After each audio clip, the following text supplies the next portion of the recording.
Habang papalapit na ng papalapit yung araw ng aking pag-uwi, kinakabahan ako at syempre masaya. Kasi 'di ba, makakauwi na din after 2 years. Pero yun nga lang, kinakabahan kasi konti lang yung perang maiuwi ko.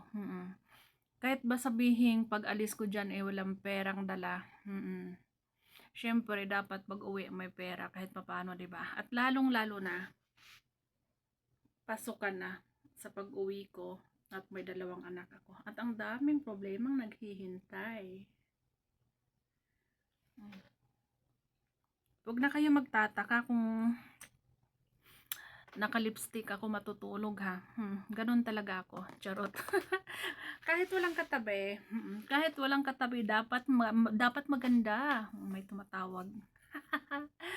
Dapat maganda, o di ba?